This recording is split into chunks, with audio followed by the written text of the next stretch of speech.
I'm Catherine Pompilio with an episode from the Lawfare archive for March 20th, 2022. Russia invaded Ukraine just over 3 weeks ago. This week, a Russian woman ran onto the set of a Russian state television broadcast to protest the war and Russian disinformation. What is it like living in Vladimir Putin's Russia during this time of war, or even in times of widespread international peace? To gain insight into Putin's Russia, I chose an episode from February 2020. In this episode, Jacob Schultz interviews Joshua Yaffa, the Moscow correspondent for The New Yorker, to talk about his book, Between Two Fires: Truth, Ambition, and Compromise in Putin's Russia. The book gives a series of portraits of prominent figures within Putin's Russia and details the compromises they make to maintain their status and goodwill with the Kremlin. In this episode, Schultz and Yaffa discuss this framework as a way to understand Russia and what Putin's rule looks like on the peripheries of the country.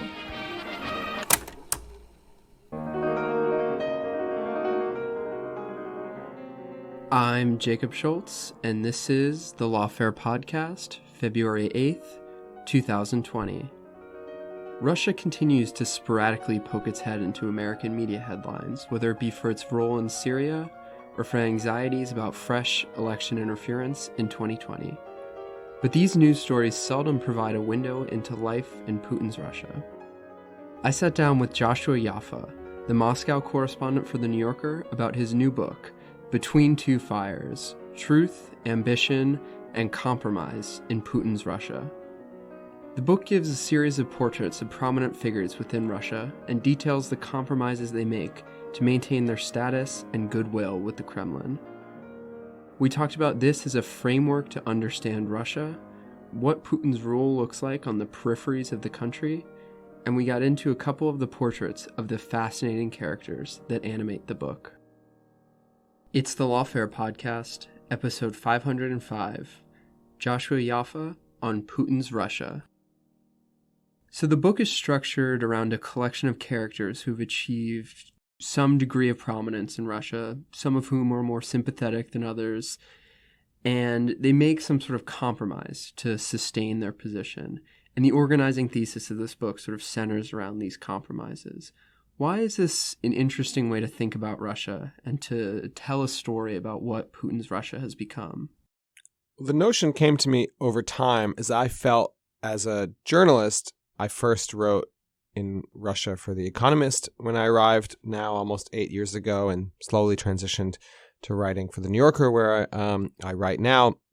And I felt like I wasn't able to get across an idea that was only slowly dawning on me. It took some time for me to understand it myself. It wasn't a all-at-once epiphany. It was something I came to feel with time. But that oftentimes in my own understanding of Russia, the one I went into the job with and the one that I found myself returning to in my pieces, that there was this false dichotomy emerging in my own coverage of Russia, and I think a lot of coverage of Russia, and that there are the bad and all-powerful oppressors. Putin is the figurehead of this group and its kind of symbolic avatar. Those who keep the Russian people down through this cage of repression and propaganda and all other manner of subterfuge. And then there are the, let's say, latter-day Sakharovs, the brave freedom fighters who are being repressed and held back by that repressive apparatus I just mentioned, and that those two forces are locked in this kind of existential battle. Our sympathies as right-thinking Americans or Westerners, of course, is with that latter group, and that's the prism through which we understand Russia and its internal political, social dynamics. And it's not that that's entirely untrue. There very much are or is a class of powerful, venal, corrupt, repressive bureaucrats and state officials who do abuse power for their own benefit and for the continuance of their own power.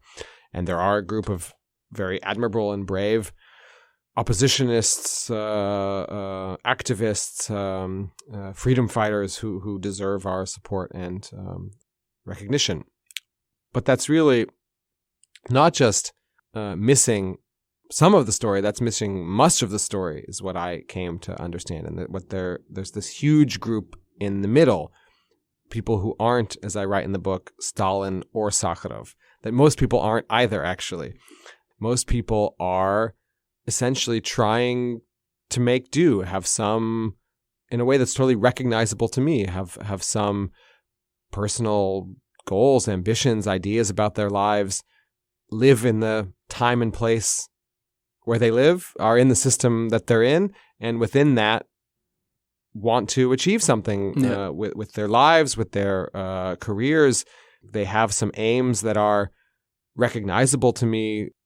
I can hold those aims in admiration even. They want to achieve something with their life. They have some ideas, some ambitions in a way that makes them not all that different from you or I and the ideas or ambitions that we might have as Americans or whatever society or culture in which we live.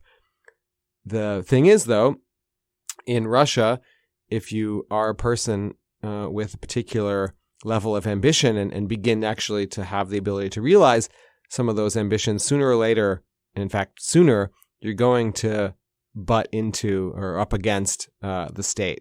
And then you have to choose. Are you going to make some compromises in the furtherance of those perhaps totally virtuous and admirable goals? But then how do those compromises with time change you? I think of a character in the book, the theater director Kirill Serebnikov, who perhaps we can return to, but I remember being struck by a fact about Russian cultural life that someone told me in explaining why Kirill Serebnikov, this very avant-garde, very experimental theater director who had no affection for the Putin state whatsoever, nonetheless might have ended up in a position where he was benefiting from the Putin state's largesse at a moment which turned out to be short-lived, when the Putin state had an interest in supporting and furthering experimental and avant-garde art. And what this acquaintance or colleague of Serebnikov's explained to me was the degree to which cultural life in Russia, especially theaters and especially films, depends on state money. That's really the only game in town.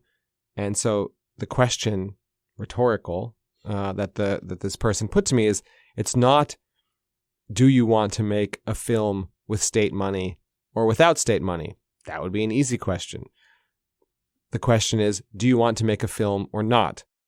And if you want to make a film, well then suddenly you are exposing yourself to a whole set of questions and compromises that really complicate, I think, our understanding of the dynamic between the individual and the state and how people live, work, survive, thrive in that system. And it really complicated that prism that I talked about at the beginning of my answer to your question and helped me realize there's this whole swath of people, in fact, the majority of the country, living somewhere in between and understanding that complicated, nuanced, very gray moral zone was frankly fascinating to me, but I also thought held great explanatory power for understanding the way Russia really lives and works in the Putin age. Yeah. So one of the features of the book that struck me is this is about Putin's Russia, but very few of the personalities that you discuss have any interaction with the central Kremlin or anyone in Moscow. Instead, they're sort of left dealing with these local bureaucrats who have some loose tie to the Putin regime. And it's often those situations where these compromises are sort of the hardest to make, or they're the most inflexible. So I'm curious, how does what one has to do differ when you're dealing with someone like Putin, or if you're someone like, say, a Crimean zookeeper dealing with the local authorities in the newly Russian Crimea?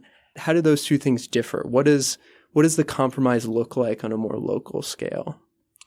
Well, I'm happy you asked that question about what Putinism looks like at the periphery. Yeah. Because we spend so much time thinking about Putinism at its very core, what it's like, within the immediate radius of the man himself. But at this point, 20 years into his rule, Putinism is a organism of its own that exists and lives and may continue to live long after its namesake leaves the political scene, if not the biological scene by just dint of age and the inevitability of the passing of time.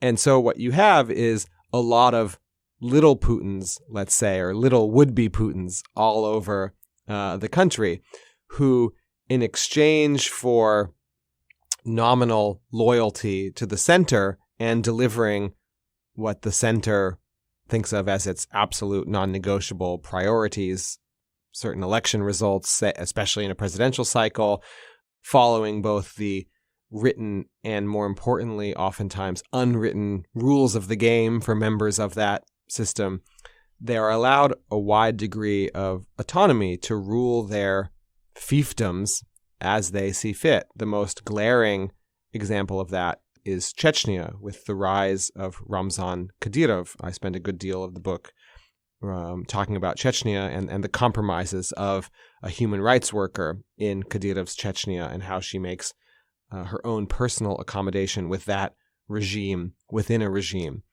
But in the case of a place like Crimea, post-annexation after 2014, you had a lot of, quite hilariously, in fact, petty bureaucrats who were petty bureaucrats under the Ukrainian system who suddenly discovered their deep and abiding Russian patriotism and became petty bureaucrats under the Russian system, changing the flag in their offices and the presidential portrait that hangs above their desk, acting as if nothing had changed. And in some ways, nothing had changed in terms of their own understanding of their job, their relationship to the people they ostensibly governed, their responsibilities, and most importantly, privileges that come with their position.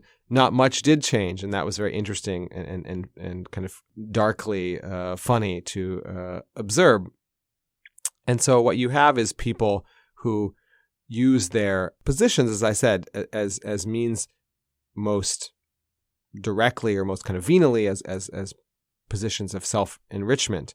But beyond that, there is something that really goes back to the age or the writing of Gogol about the petty ardor, as he put it, of one's bureaucratic position. And there is not the notion in Russia that I think drives so much of American politics, in which everyone from the president to municipal dog catcher is an employee of the people. That's a notion, we pay your salary.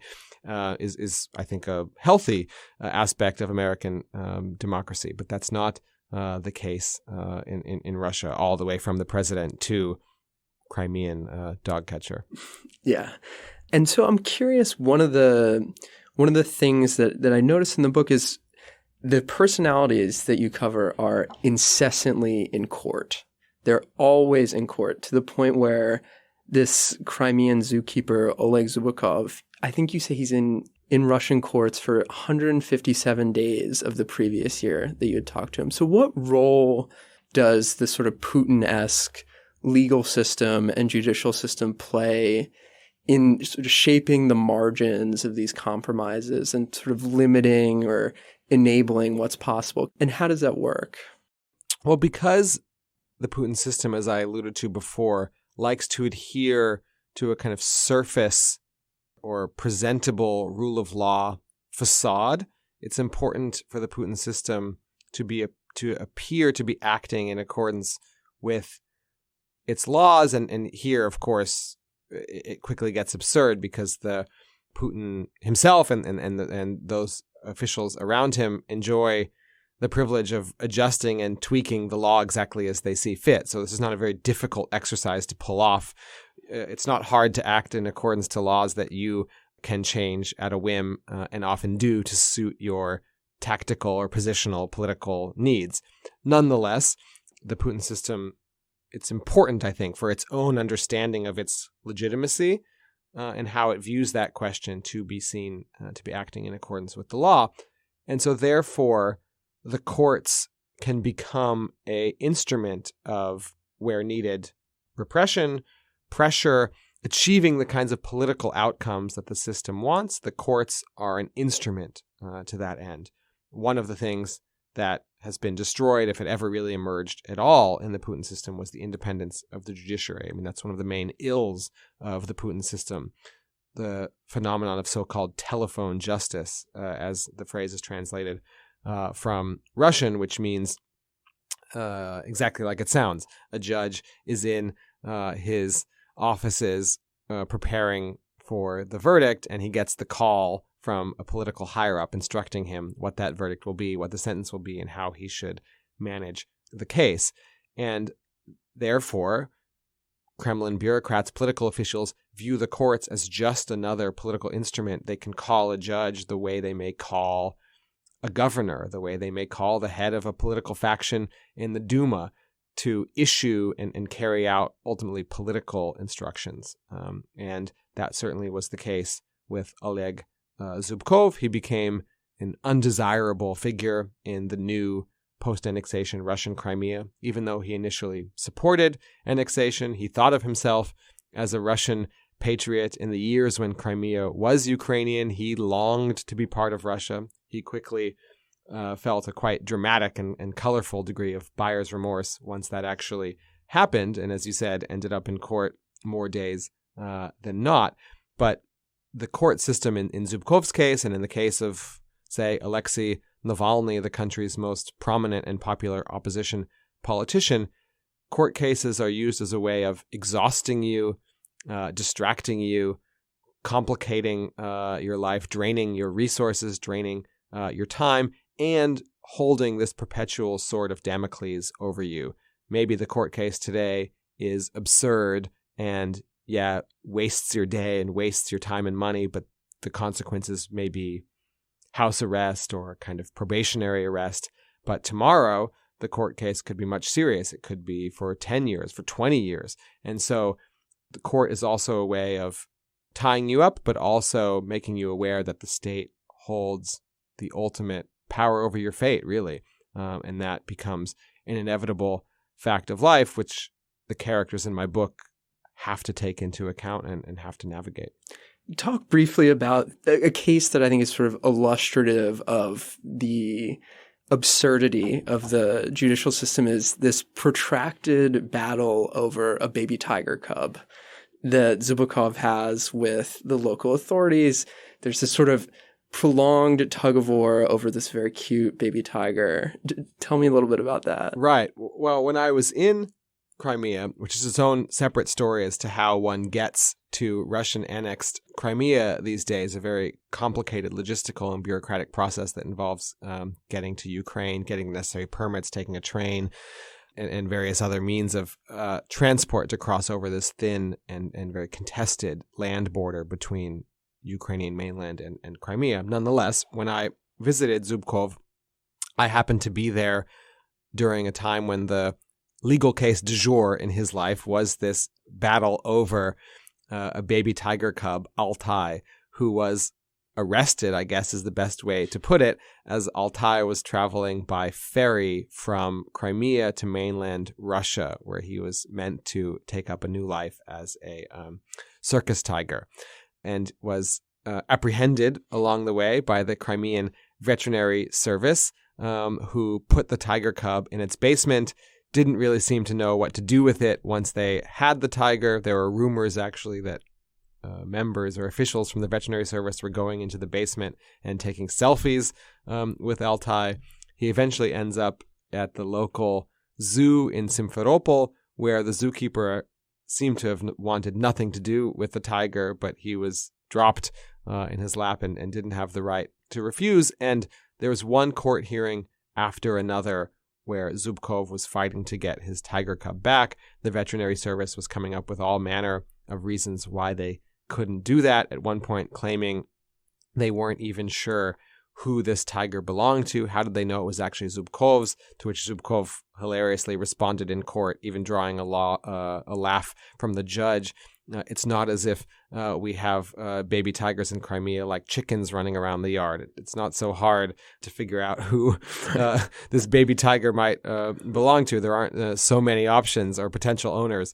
Nonetheless, the veterinary service kept the tiger, did all manner of medical analyses, drawing blood, and it seemed to me that the point of this wasn't that the Crimean Veterinary Service so desperately needed to have possession of the baby tiger Altai. It was for the reasons that we just alluded to. It was to frustrate Zubkov, exhaust him, tie him up in court, have him spend more days in court than running his safari park and his business did suffer because he was in one courtroom or another or with his lawyer more than he was actually managing the park.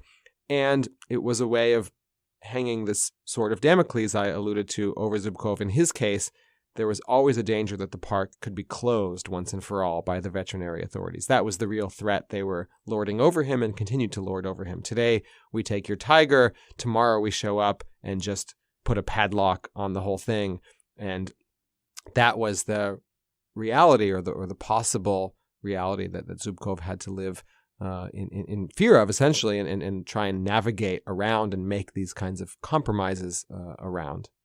So you alluded to your difficulty in getting to the modern Crimea, and you find yourself in this book in some pretty remarkable places. You're on Russian state TV as sort of like the punching bag of these ridiculous, bombastic TV hosts. You're in the Chechen mountains having tea. What was it like reporting this book, and what was sort of the most memorable sort of incident throughout your reporting? It was a real pleasure to report the book. Certainly more pleasurable to report the book than write the book, though that's, I think, a standard and familiar dynamic for most writers.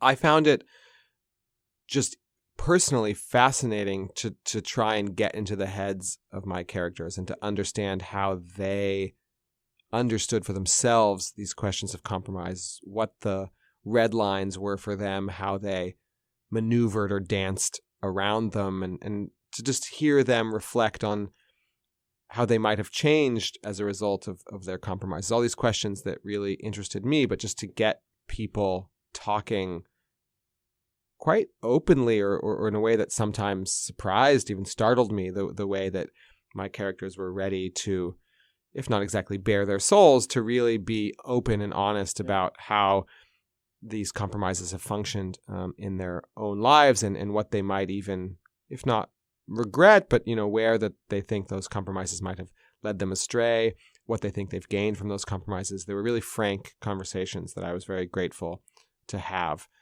One experience that comes to mind, I don't know if it was my favorite, that's maybe not the right way of describing it, but one of the more memorable came in on the site of the former prison camp that was called Perm 36. In Soviet days, it held a number of high-profile dissidents, especially in the late Soviet years in the 70s and 80s. It was really one of the last prison camps that held political prisoners right up until the collapse of the Soviet Union. The last political prisoner walked out of Perm 36 in 1989, and the prison only closed with the collapse of the Soviet Union. Long story short, the site of that camp was turned into a museum to the history of political repressions and the Gulag by a number of local historians who, at the beginning, ran the place as a kind of DIY project, a DIY site of historical memory. That only lasted for so long. The local authorities and the authorities in Moscow eventually arranged what you can only call as a hostile takeover, a kind of raider attack against the museum, turning it into a state-run institution with a much different and softer cast in how it told the story of political repressions, and certainly did not make any links between the political repressions of the Soviet age and what is happening in Russia today, something that the initial founders were quite keen to do and saw as really their mission in running the museum. The new authorities want nothing to do with those sorts of comparisons. And I went to Perm 36 in its current iteration to try and understand both the history of the place, its history as a prison, its history as a museum in the 90s and 2000s, but also the compromises required of its new administrators and leadership. While I was there, and I should say the prison and now museum is located about 2 hours outside of Perm. Perm is a city in the Ural Mountains. It was a closed city for much of the Soviet period because it housed several munitions factories that were central to the Russian military-industrial complex, or Soviet rather. Perm is about 3 hours or so by plane from Moscow. It's right on the edge of the Ural Mountains.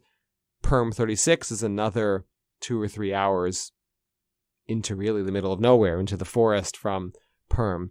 And I was so taken by the place and had put in enough effort to get there that at the end of my reporting day there, talking to the museum's new administrators, touring the exhibits, I didn't want to return to Perm, the city, a 3-hour drive, only to come back 3 hours again the next day because I wasn't done with my reporting. I wanted a second day. So at the close of my first day, I asked if there was some place in the nearby village to stay. I mean, the village was really just a collection of 4 or 5 houses, one of which, interestingly, was inhabited by a former guard who worked at the prison, who now lives there, and does some odd jobs around the museum, and got a chance to talk to him, but that's a separate story. The only option that I was given at the end of this day was to sleep in the barracks, essentially. That there's a bed, there's a place you can sleep, here's a kettle for making tea, we'll be back in the morning. And both for reasons of logistical efficiency and at that point for repertorial curiosity, I took them up on the offer. So I guess I was given a slight upgrade, if that's the right word, and that eventually they found a place for me in what had been the guards' barracks. So I had the overnight experience not as a prisoner, but as a guard, which maybe was even more troubling an experience or a curious one. And it was in the middle of winter. It was freezing outside, big snowbanks out the window, and I went to sleep in a very small, bare bones room. I should say, not that much different actually than the conditions in which the prisoners slept. And that was actually something remarked to me by both former prisoners and former guards about how their conditions actually were perhaps more similar than different. And I spent a very fitful and psychologically intense, shall we say, night sleeping on a thin, uncomfortable cot in the former guards barracks of this prison, waking up to have the place totally to myself. And it was quite beautiful. That was actually something remarked to me by a former political prisoner there, a remarkable and very interesting man named Mikhail Miluk, who was held there for some years in the 80s because of a stash of forbidden samizdat literature the KGB right. found at his possession in then Leningrad. And one of the things that Miluk relayed to me from his years there as a prisoner was how if you abstracted, to the extent that was possible, out from why you were there and what you were doing there, if you looked around, the surroundings were actually quite beautiful. The trees, the birds, the hills in the distance. And I thought of that myself when I woke up, took a stretch and walked around the completely empty, still, snow-covered grounds, that it was actually quite beautiful. And that was a very interesting and impactful way to spend the night, and a way to really get a sense of the place that I hope comes through in the chapter about Perm 36. I want to talk about some of the personalities that animate your book. One of them is a palliative care doctor who is maybe the most striking example in your book of this motif of compromise. She's someone who starts off caring for the sick and the homeless in Moscow. And how does she get to a position where she's able to personally intervene to ask a favor of Vladimir Putin during a Kremlin inner circle meeting? Sure. The doctor you mentioned, Elizaveta Glinka, who was known widely in Russia as Dr. Lisa, became a really beloved, if not saintly in the eyes of many people, character who emerged in the mid-2000s as someone who, as you mentioned, was really one of the pioneers of palliative care in Russia. That was a field of medicine that didn't really exist in the Soviet Union and hadn't emerged in the years after. And she not only was working with the terminally ill, visiting them at home, bringing them medicines, and simply providing just a helping hand and a shoulder to cry on, but started to work with the homeless population of Moscow and really all sorts of marginalized communities that in the go-go boom years, oil at, $130 a barrel, Moscow, were kept out of sight, and many people preferred not to see or pretend didn't exist. But Dr. Lisa very much saw them and was very much aware of their existence and really made it her mission to provide services and care to them with a real human touch. And I think that's what made her eventually so popular across a wide swath of Russian society. She was one of a small number of figures who was able to enjoy the support and affection of everyone from Kremlin bureaucrats to avowed Russian liberals who were in every other question on the opposite side of the barricades of those Kremlin bureaucrats. And she really could walk between those worlds and many others because she had this very unique profile and very unique personality. She really was a woman apart in the best possible sense of the word. And it was that reputation and that image which brought her to the attention of the Kremlin.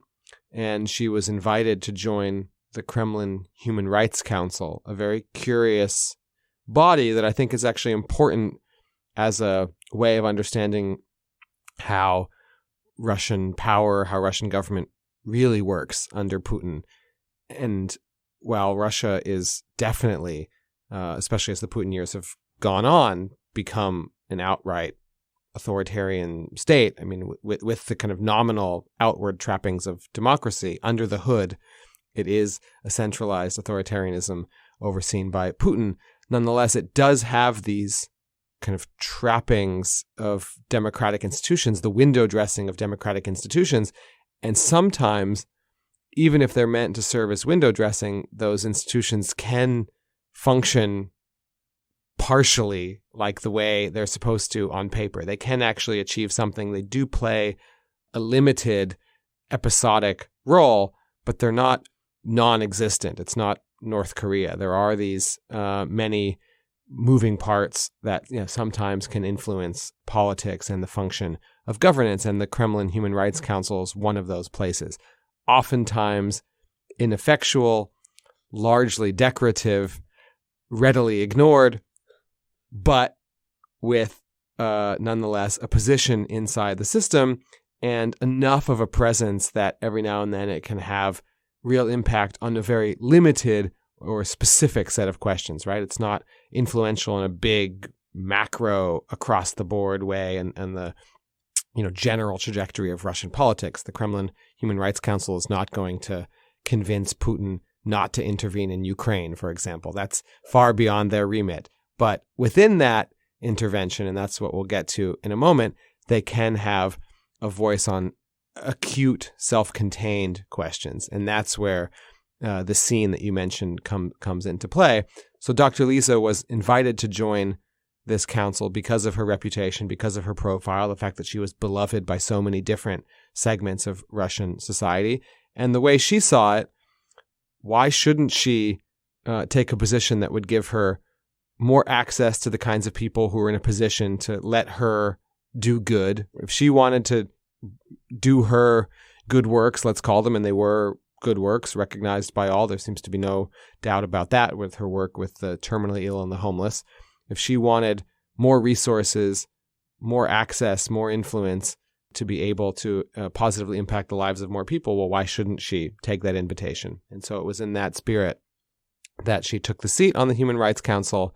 And a couple years into her tenure, the first Russia annexed Crimea, then began to prop up and fuel a would-be faux separatist insurgency in eastern Ukraine, which led to a quite real and bloody conflict.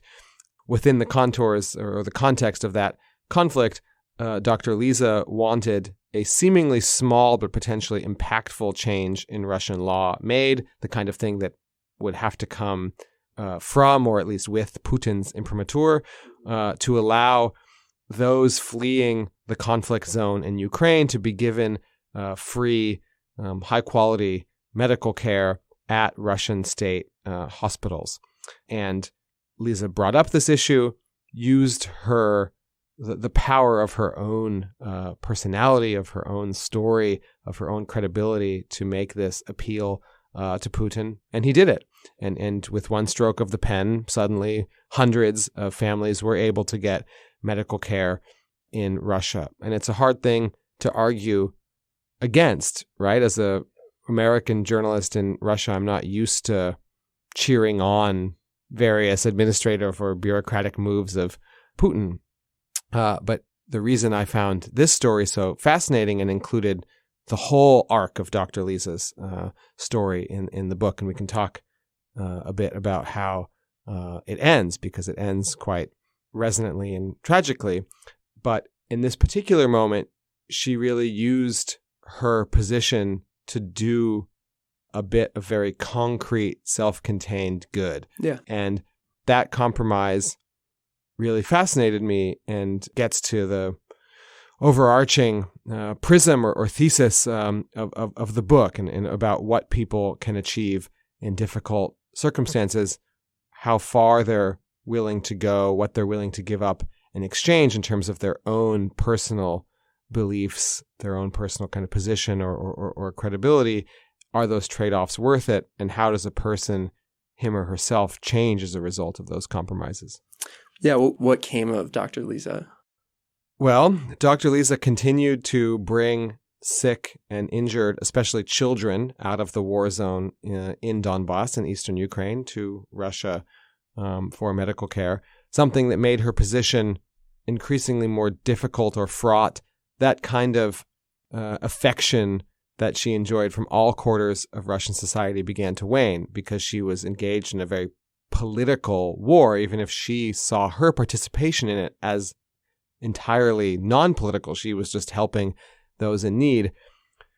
War by nature, and this one specifically or especially, was a very political endeavor, and many people saw her as at least implicitly taking sides. So, for example, the affection she once enjoyed among Russian liberals began to wane. Many saw her as somehow in cahoots or lending her credibility to the Putin systems and didn't like that. While the degree to which Kremlin bureaucrats held her in high esteem rose. So her position shifted as a result of Ukraine in ways that she didn't like and found unfortunate and really saddened her. But at the same time, she wasn't going to let her own personal feelings get in the way of what she saw as a much more important task of helping those who needed it, the sick and injured and people who she had the opportunity to get to the medical care they needed, and to not do that to try and save her own reputation, to her was no dilemma at all.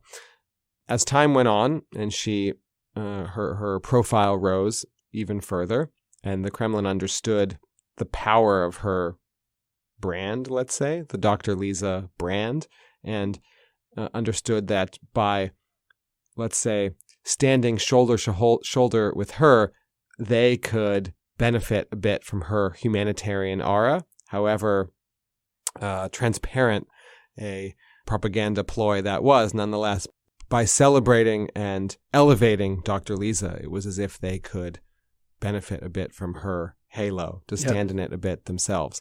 And so when Russia began its intervention in Syria with a massive air campaign, ostensibly to combat ISIS, but in reality to prop up Assad, which also had a ground component as well, a presence in Syria that continues today, the defense ministry was very keen to bring Dr. Lisa on board in that operation as well, to give it this kind of humanitarian sheen.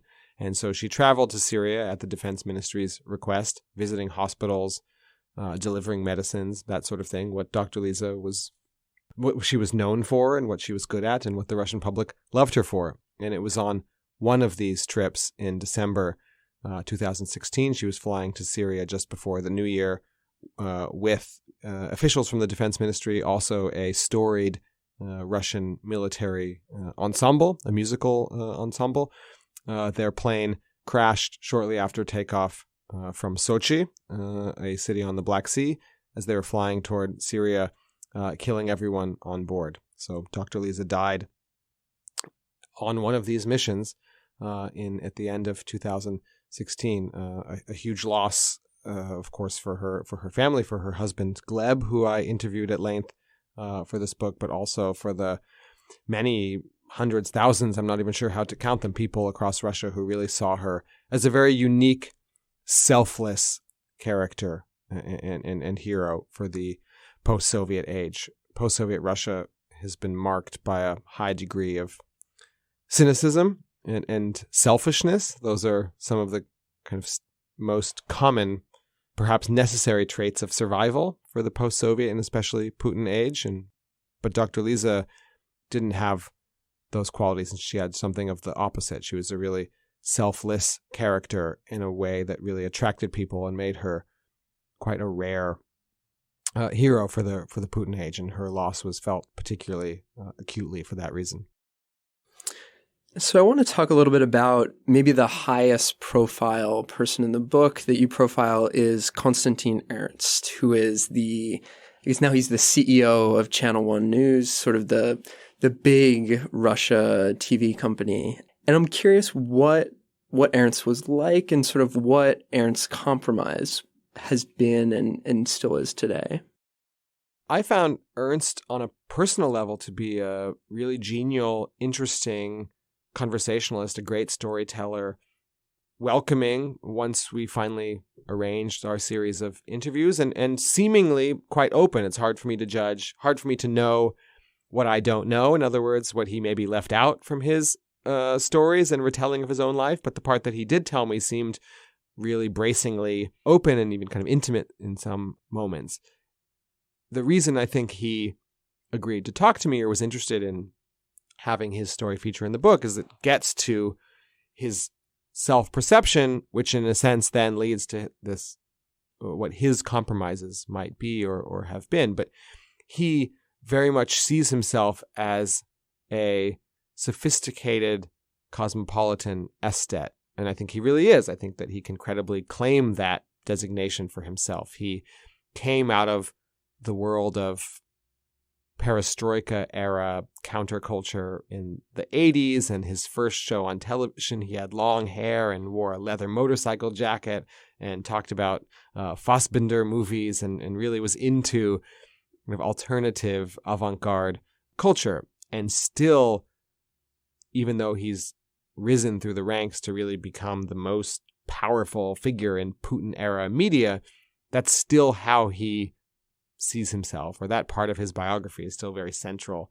to his understanding of himself, and he's still kind of this quasi-rebel within the Putin system, even though, of course, he's not really. His loyalties, when push comes to shove, very much lie with the Kremlin and with the priorities and needs of the Putin system on a day-by-day basis, but he still gets, I think, a bit of a thrill of thinking of himself as a fish out of water. He's this aesthete, he's this auteur with a real cinephile's eye for the good and the worthy and the beautiful, and he's doing something very different than the other propagandists elsewhere in the Kremlin's media empire. And that's true, I think, that Channel One actually does have a particular and different aesthetic that is largely a credit to Ernst and his understanding of what is beautiful and worthy. As one of his friends said to me, Konstantin is an intellectual and an aesthete, but I don't think he's a liberal.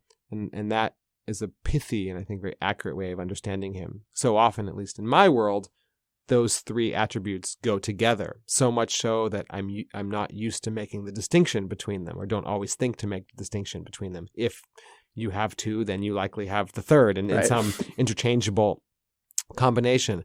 But in Ernst's case, that's not true. He's very much the first and the second, but not the third. And that gets to the question of his compromise, which may actually be less than some other characters in my book, because while he does have a high degree of aesthetic sophistication and integrity, if he's not deep down a liberal, then he's not necessarily compromising with his personal or political values in being the propagandist in chief atop the country's television station with the widest reach, which airs on its news programming all sorts of what can only be called propaganda offerings, praising Putin, criticizing and casting aspersion on the U.S. and the West and its intentions more broadly. He seems to be a true believer in the Putin system. And so carrying that political message doesn't seem to him like a great compromise. What does seem like a compromise is when he's forced or feels like he can't say no to airing propaganda that is in some way tawdry or aesthetically cheap, right, let's say. Yeah. That, I think, to him feels like a compromise. It's not the message, it's the form. It's when he feels like he, for whatever reason, can't say no to a particular piece of propaganda that doesn't meet his standards, let's say the intellectual and aesthetic standards. But it's not a question of political values in his case. Right. And so there's one very interesting exchange between you and Ernst where you're talking about his channel's coverage after the downing of MH17, which was the Malaysian Airlines flight flying over the Donbass that ultimately got shot down. Everyone on board died. And you're having this exchange with him about sort of the Dutch official report on what happened and sort of the Putin-esque version or versions of events that his network was really cooperative, if not sort of willingly helping to propagate. And you're sort of reflecting on your exchange and you say, talking with Ernst about this, it was as if we were arguing about religion or aesthetics rather than a set of facts. And sort of, what do you mean by that? And what is Ernst's view of information and of fact sort of represent about the Putin-esque outlook on the truth? I think what I meant in that sentence by the distinction between religion and aesthetics as opposed to facts is you can have a kind of abstract intellectual debate about religion or aesthetics. Two, high-powered thinking minds can get together and debate in some intellectually stimulating way what they think about some aesthetic question or religion. And in fact, it's more interesting and there's more kind of intellectual friction if you disagree, that's somehow actually maybe even the point of the exercise. Whereas facts are grounded in a immutable, objective universe where there actually is one version of the truth and other versions that purport to be the truth are frankly wrong because there can only be one ultimate, objective version of events. And Ernst seemed to view the story of what happened to MH17 and the conflicting theories, though I'm already actually catching myself speaking in the language of Ernst a bit, right. In that only one thing happened to MH17, not multiple things, and there can't be multiple versions or theories of what happened. One concrete thing happened to shoot down that plane, and by all accounts, it seems that Russia provided an anti-aircraft system to the rebel forces it was supporting who shot down the plane by mistake. That's what happened. There can't be alternative versions or theories about that.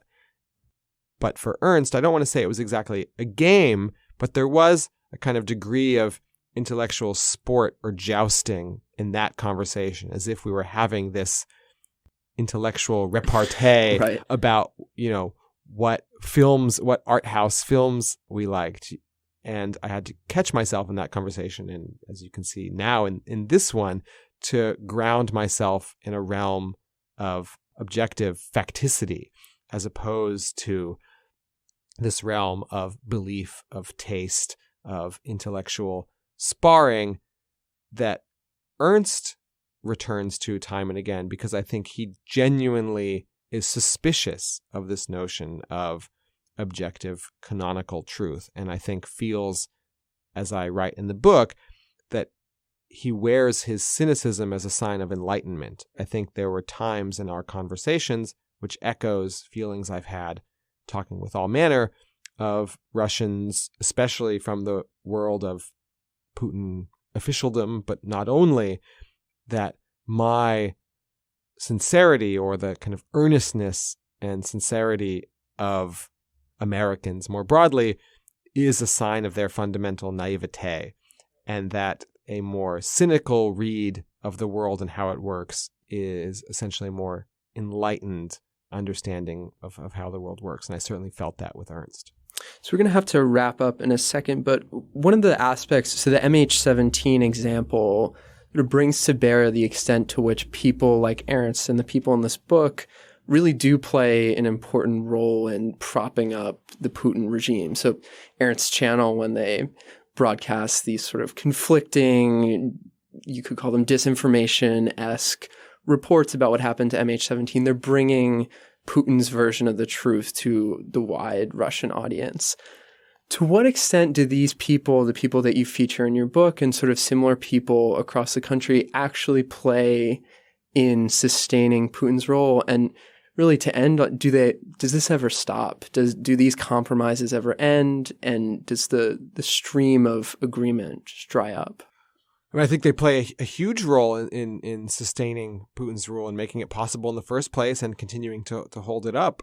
That's one of, if not the central animating thesis of the book, really, is that by understanding these compromises, you understand what fuels the Putin system and the fact of how perhaps kind of nefariously and unfortunately, but nonetheless inevitably, the Putin system gets this buy-in from so many of its most capable and ambitious citizens is what gives it its longevity, really, right? It finds a way to incorporate and implicate, in some cases, people who have the most to offer and who in any system would find a way to thrive. And the Putin system gives them that opportunity in very constricted ways, oftentimes in ways that require a lot of those people, but gets them into the system, makes them oftentimes against their own initial desires, part of that system. Like returning to someone like Dr. Lisa, she wanted nothing to do with politics. She was studiously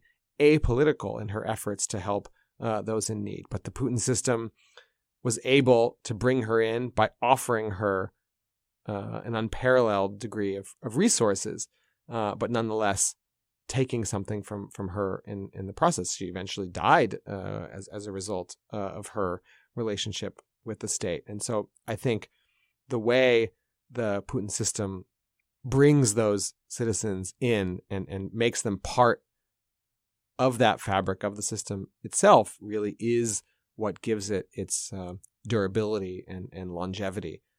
How much longer that can go on, I don't know. I don't think that's somehow historically inevitable in Russia. There's nothing in Russia's cultural or biological DNA that makes that an inherent part of the system and the way the state functions. That's the way it functions now.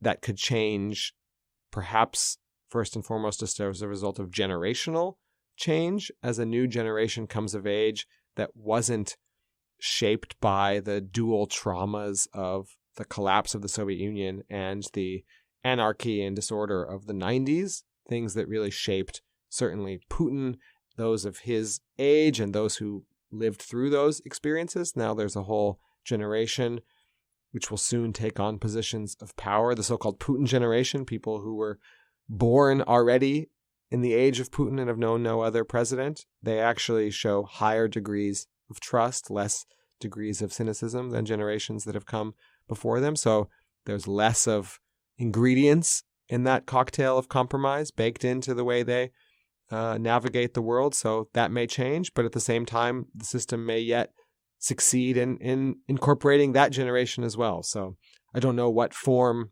exactly this kind of compromise will take, but I should say this is a universal phenomenon, not particular to Russia, very acutely felt in the United States these days. In Trump's Washington, I think there's no manner of officials in government, people outside of government who would feel like they're navigating a similar dance of compromise, wanting to do good, being tempted by joining the system, being wary of the system, but perhaps feeling like that's the place where they can either minimize harm or at least do some self-contained good. So shouldn't they take that opportunity?